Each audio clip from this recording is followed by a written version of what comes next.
Well, I'm pleased to be here today. Going to speak on how to build your digital demand gen engine. Why do they have me up here? That's a great question, right? So there's my big giant head. Looks the same over here, kind of, only bigger for those in the back. I've got 20 years of marketing experience. Don't tell anybody, okay? I try to keep the grays covered as best I can. I started in sales. I started in journalism. I'm one of those strange cross-trained unicorns, right? That's understanding how things are lived and breathed across the aisle, right? So I was in newspapers, I was in print, and magazine ad sales early in my career. Then I moved into software and tech and digital. Didn't look back, of course. I've been a Marketo Adobe champ for the past couple of years. I'm one of 40 internationally, right? Kind of a fun crew. We definitely have an interesting Slack channel, I'll tell you that. But it's an honor, and it's an interesting loyalty program, if you think about it, that Adobe holds its power users and its spokespeople so close, right? We also get good hoodies and coffee cups and things of that nature. But I also serve on the digital marketing program advisory council for the California State University Schools. So would love to add more curriculum like this to the program for marketing students, So fundamentals are important, but learning how the cake is baked from martech is absolutely vital, right? And you don't really get that until post-grad in most cases. So we're working to change that with California State. Enough about me, the boring stuff is over. So what is demand gen? I asked my 15-year-old, he's brilliant, but not a marketer. And what's demand gen? And he looked at me really nervous. He's like, is it a generator? Kind of, honey. You're in the right neighborhood, right? So I'm sure all of us in the room know what demand gen is. But when you stop and think about demand generation, I think a lot of people do the spray and pray techniques. A lot of people like to put messages out, put product release notes out, put promotions and features out, and hope to heaven people find them. Demand generation is different. It's just a different beast, right? So when you think about, with the state of venture capital right now, we'll be modest and we'll do a lemonade stand. So say you have a lemonade stand in front of your house, right? And you need to fire things up and sell some lemonade. You've got your inventory, you've put some capital investment in place. You need to get out and sell these beverages to the people. When you put up the stand and you decide to put a sign out front, you say you call it the Lemon Shack, right? And you build your little stand and you put up your sign. That's marketing. But that's not the kind of marketing that guarantees anybody's going to get in line and hand you money, right? So demand gen steps to the table and has to say, tomorrow, based on how many customers we had today, here's how many customers we can expect tomorrow, next week, next month, next quarter, next fiscal year, right? And I love the art piece of marketing. Don't get me wrong. I was graphic arts minor and a creative writing major in my undergrad. So definitely have passion for the arts, but the math and science is really where demand gen sits, right? So regression analysis, looking at what you've done, thinking about what you can do, level setting with management and C-suite, what you can't do for the money you've got. All functions of demand gen, predictable, scalable, quality leads, right? So if the company has KPIs, especially in an economy like we're in today, where we're all looking for efficiencies, right? But everybody still has that taste of 2020 growth, especially in B2B SaaS, where they're like, oh, well, here's the number, here's the vision, here's the target we're going to set. Sometimes demand gen has to balance expectations with reality, right? So how do you do that? Hopefully this slide looks okay up there. Okay, yeah, beautiful. So how do you do that? People. Okay, I know it sounds crazy to sit at a digital marketing convention and think about HR considerations, but it's people at the end of the day. You got to blend that art and that science. And I've worked at organizations, I've consulted with organizations over the years, everything from Fortune 100 all the way down to Silicon Valley startups and everything you can imagine in between. And I've seen hiring strategies for marketing and sales, which you're married to, whether you like it or not, if it's demand gen, right? You're married. And it needs to be a functional marriage, but we'll get to that later. But when you think about hiring philosophies, I've seen leaders go to market and say, we'll hire 10 to keep 4, right? Or let's just find some junior people. We could get a 2 for 1, right? And we'll train them. And that way they won't have bad habits. Oh, yeah. We'll bring them on board. We'll teach them our ways. And I've seen other companies on the very other side of that spectrum say, we're only going to be looking for the best and the brightest. We want Harvard. We want Yale. We want major logos in their back pockets on the CV. Invest in people that innovate.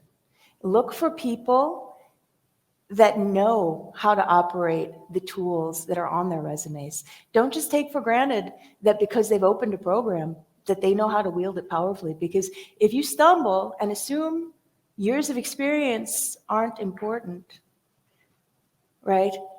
You're going to find your competition's going to outpace you, and they're going to outpace you quickly. And budget doesn't replace skill. It's just like that old adage that hard work replaces talent. You definitely need to invest in good people all around, team players, but innovators, right? Look for that spirit of innovation over any CV pedigree, and certainly invest in them, shine the spotlight in them. This is a competitive market. If you want to retain those innovators, make them feel important at the end of the day, right? So can't emphasize that enough. And please, even though I'm like this martech evangelist poster child, don't buy shiny tools expecting them to solve problems that you need people to solve, right? Hire people that can use tech to get you where you need to go. But don't assume that because you buy shiny objects that the path is clear. I am just now leaving an engagement where the CEO is now taking back marketing. And God love him, good luck. But he and I sat down, we were a great rapport between the two of us, but I popped open a webinar program in Marketo. He looks at it, he says, oh, it's not automatic? Ooh, no, yeah, you definitely need people that can build, right? So don't overinvest in tech, don't dismiss it, but make sure with your tech stack you've got the right team to support your vision, okay? So you got the team, you got the talent, and you got the tech stack, okay? We'll touch on tech stack a little bit later, but what do you do to make the rubber hit the road? So many people with demand gen think about a demand funnel that's the upside down single triangle, right?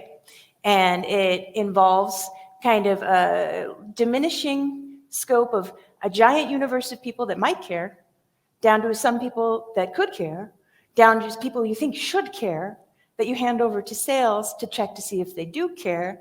And hey, presto, sometimes you get a customer, sometimes you get revenue. You walk away, rinse, repeat. Imagine the power of thinking about post-sale marketing engagement, preventing churn, cross-sell and upsell, new business units, expanding wallet share, right? Increasing average ticket values, right? For those of you that are B2C, think about what you can do with the lifetime value of a customer, and they already know your brand. You don't have to evangelize. You don't have to teach so much. I mean, this is power. And this is also your wonderful poster children that you can use for webinars, right? For testimonials, for case studies. Stay close to them, okay? Ultimately, you should be nurturing to the funnel stages, right? Talking to them, meeting them where they're at, not just blanketing them with, hey, we're important, here's our release notes for the fall.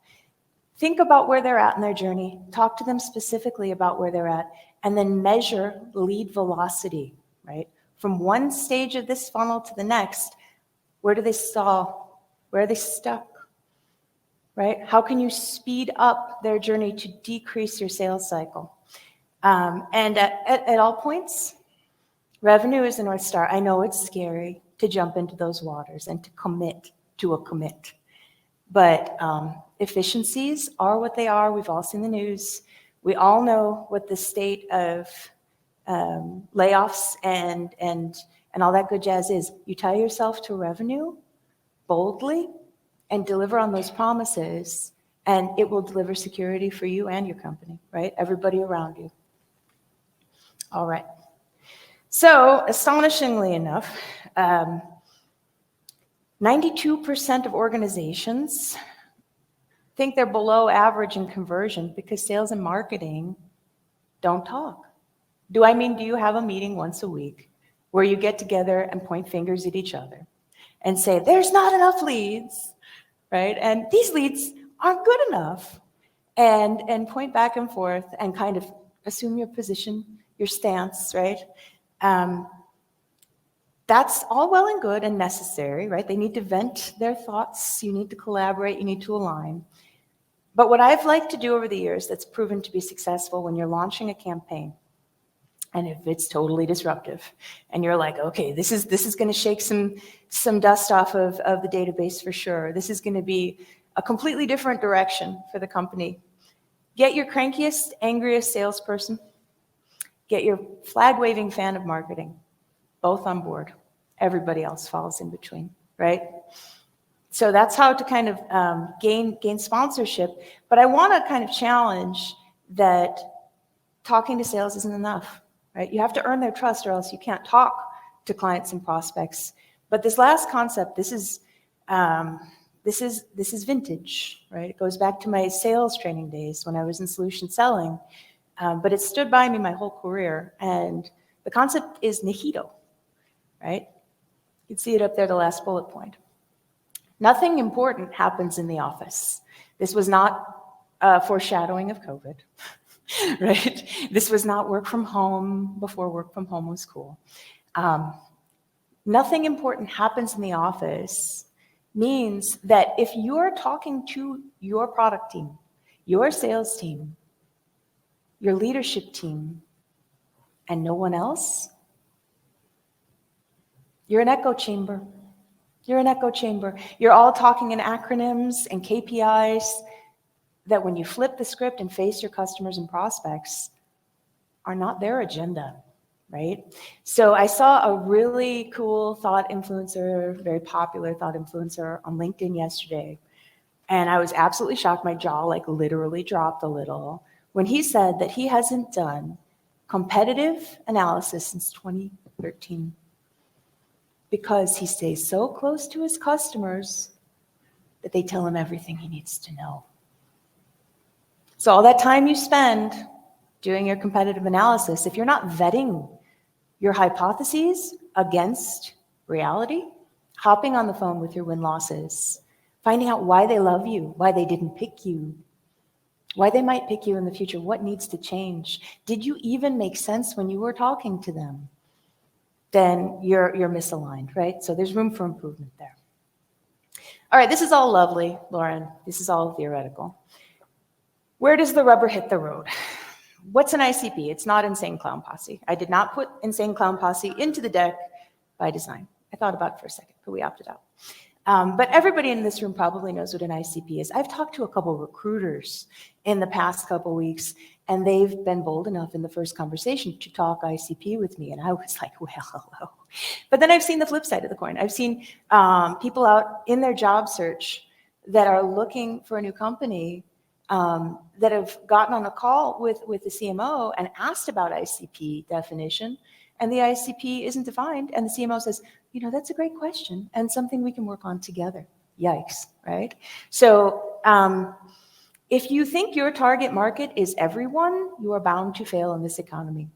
Gone are the days where putting up a billboard on the 101 is cost-effective and efficient with budget, especially if you're budget constrained or facing in any way a different budget than we had 2 years ago. If you have a giant stash of VC money, good for you, put up the billboard, have fun, celebrate. If you're like everybody else right now, you need to think about being super targeted.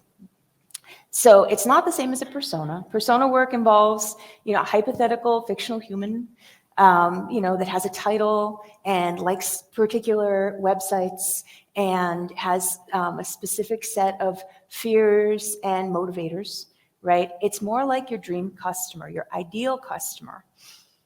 How do you find it? Again, Nihito, right? So you're going to vet it against the real world. How do you start doing that without blowing up the phones and maybe irritating sales by calling their referral clients and some of the closed loss business that goes to G2? And can you believe these marketers calling me after I said no? No, look to your data. You got first-party data in spades, right? Grab a data scientist, go elbow to elbow, look at your customer data. Who are your best customers? Who has the most average lifetime value? Where do they live? What are their titles? What size companies do they work for, right? What's their behavior indicate, right? There's so much that you can see, but question it. So I did all of this work at my last company, all of this work in the data, generating all of these lookalike audiences, going out there saying, this is what you've sold in the past. We're going to get you tons more of exactly what we sold in the past, only to have this aha moment in my pantry. As I'm reaching down for a polar seltzer, it occurs to me, our ideal customer profile was never our existing customer profile. We had a problem with churn, right? We were selling the most expensive product in our market to the smallest of businesses. Suicide, right? Like, what 10-person SMB is going to have $50K for a custom project? You know? So digging into that data, but questioning it and really saying to yourself, who do you want on the phone? Who is a slam dunk? And who's going to feed this company for the duration? So, like I said, your existing customer might not be the ideal, but you can't pivot, right? You can't lift and shift and rip everything out and say, okay, well, we can't sell to SMB anymore. It's only enterprise. You probably don't have the budget, and your sales team probably doesn't have the chops, right? That's why you have to stay in lockstep and have real and honest conversations with sales. And I'll definitely advocate beyond the real and honest conversation with sales. Remember I said I was a salesperson?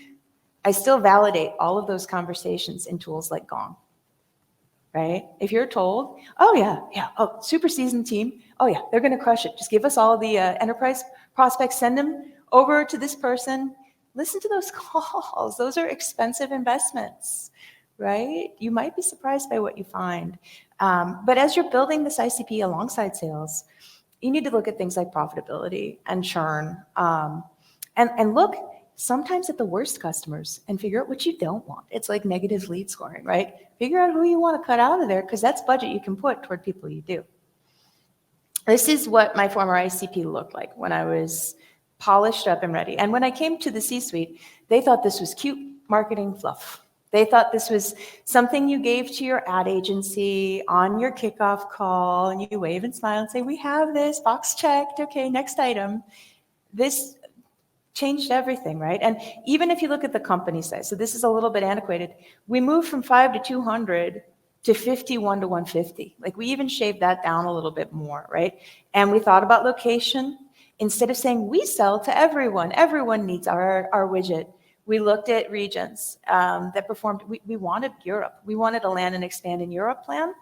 Europe was churning at triple the rate of North America. It is what it is, right? So we settled in on an annual revenue, and we settled in on some titles. And you'll notice the last bit of information there, the Clearbit roles. Anybody use Clearbit? Ooh, I have a magic trick for you. Okay, good. So Clearbit is a technology that is essential to my martech stack. And it's B2B and B2C friendly, right? But I use it in a B2B fashion to meet people outside of their inbox, right?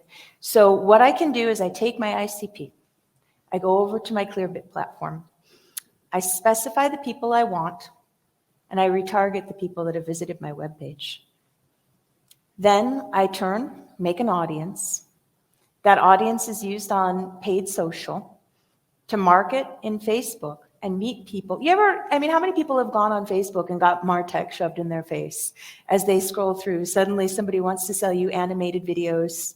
Somebody wants to sell you some cool new platform. This is how you get there. So you go into Facebook in the midst of people's nieces and nephews trick-or-treating on Halloween, at 6 p.m. on a Thursday, when people are decompressing, when they're not looking at their inbox at 7:45 a.m. trying to triage and prioritize their work for the day. You meet them where they're at, but you have to meet them with something engaging and lighthearted and inspiring and entertaining. Don't forget to put real human emotion out there. Be funny, right? I mean, if you're going to meet them in paid social, it shouldn't look the same as LinkedIn, right? So, or it can maybe disrupt in LinkedIn a little bit with something fun. But yeah, so this is kind of the secret sauce. We went out, we did not have the champagne budget to hit LinkedIn hard. That was, I mean, my sales team was convinced that that was the gold mine. How many of you are absolutely sick of people messaging you on LinkedIn about stuff you never asked about? Hi, right? But when we went out to Facebook and Instagram, we were capturing a slightly older demographic with intent, right? They see, oh yeah, I'm interested in this pitch here. This could be good for me. This could be good for the company. This could get me promoted. Maybe this is the project that I need to think about for 2023. And the cost per lead, phenomenal, right? And you're meeting people where they're at, right? So it's a comfortable sort of welcome guest, especially when they opt in, click through and book that demo. So I think I missed a slide here. Here it is. Okay, it's just out of order. So what happens? What's the workflow? Right, when people click that LinkedIn or that Facebook or Instagram ad, it's kind of nice. We, at first, were convinced that we would only capture intent with paid search. You're convinced, right? And so we went out to paid search and, just put the lion's share of the budget out there, only to find that in the mobile app space, there's a lot of interest in how to build a mobile app from children. Yeah. And then they had the opportunity to use Chili Piper here on the bottom of the screen. You see that calendar. We had little kids booking meetings. Yeah, that didn't go great. So with Facebook and with Instagram, we quickly discovered that it was a little bit of an older demographic that played in our favor. Right? And we were able with Clearbit to dial in exactly who we wanted to be talking to. And they could set appointments, book directly. And then we all know, we're all guilty, I'm sure, of booking demos and maybe not showing up, right? Sales is not the ideal person for re-engaging those leads. It's not a popular opinion, but when they're inbound and they're being fed leads in their calendar, they move on to the next one, right? If you have Groove, if you have Outreach, that's cool. There needs to be an SLA for recycling on all of your leads that you're passing over to your sales team. Like it or not, target account or not. If there's no traction, no movement, and no open opportunity after X date, depending on the length of your sales cycle, needs to come back to marketing for some love, okay? So, make sure your routing's working too. I mean, these things, right, going back to the need for talent that can innovate, no lead left behind is a thing. And you can't get there unless you've got somebody that's an expert on your team that's in some fashion with routing and integration. Even if it's owned by the sales team, make sure you stay close to that for no lead to be left behind. But then how do you triage? So you've got this beautiful demand gen engine. It's cooking, it's humming. You've got all these leads coming in. There's talk of hiring more AEs, expanding into new regions. But are you sure that everybody that might want to buy is getting worked properly? Are you sure they're getting to the right people fast enough? If someone's in the market researching your competitors, how do you know your team has that first mover advantage, right? You bake in SLAs, but you need lead scoring in place, right, to tell them that people are qualified and people are interested so that they can see their best bets. You need to help sales triage their day. Otherwise, the sales manager will tell them what to do with their time, which is cool and can be collaborative, but you're the one spending the money. You're the one spending the money to get the interest, right? So if you want to see the most return on your investment, hand serve the high value leads, right? Through a best bets campaign, or in whichever fashion you prefer, but make sure you're getting them to the right people at the right time. So how do you measure the success, right, of all of your endeavors? UTM structures are wonderful, but they're also linear. Life is not linear, right? As much as we wish it was straightforward and simple, the journey is complex. So use your UTM structures. And by UTM structures, I mean somebody clicks that wonderful ad in Facebook. They go to your landing page. It's got some UTM goodness on the end. They fill out your form. Hey, presto, attribution, right? There is always a halo effect. Think about ads you see that you don't act on, that maybe the next day you sit down at your laptop or your desktop, and you're like, you know what? I am kind of into the idea of this kind of widget. And then you type in that URL directly, or you search and then land.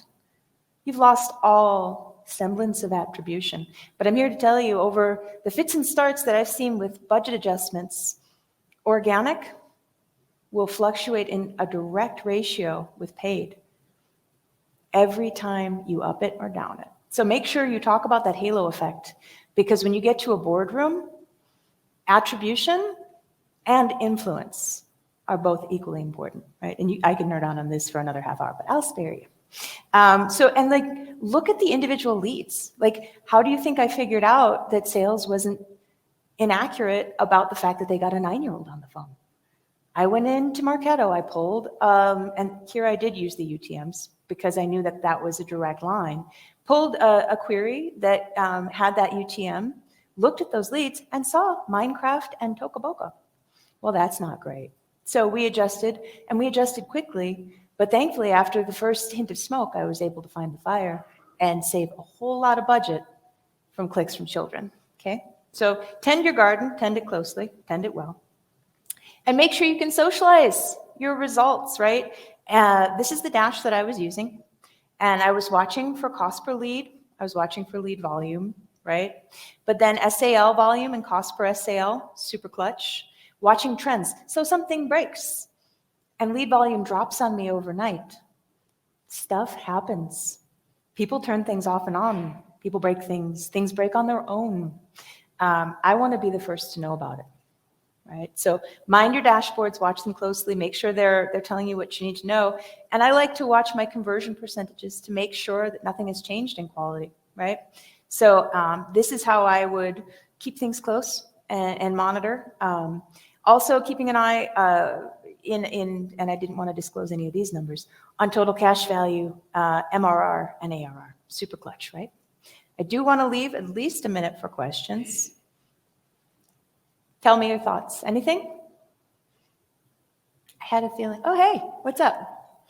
I don't know. I think the block might be thrown, but thankfully I'm not doing the throwing from up here. Hello. Hi. My name is Lauren. I work for a full-service digital marketing agency.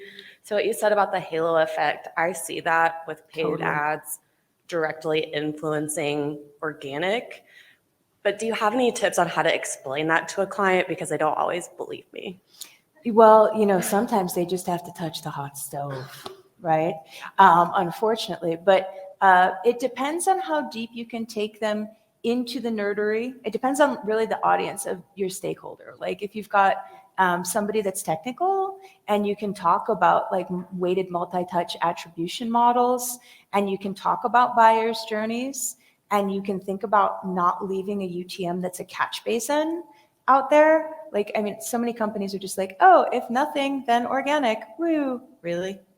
You know, I think it's how techie they'll let you get that determines that path. But like, don't give up the conversation, you know, continue to show data, I think is the best answer I have. But yeah, thank you for the question. Anybody else? I'm at time, but I'm happy to talk to anyone and everyone after this session. Come find me, hit me up on LinkedIn. Have a wonderful conference. Thank you for listening.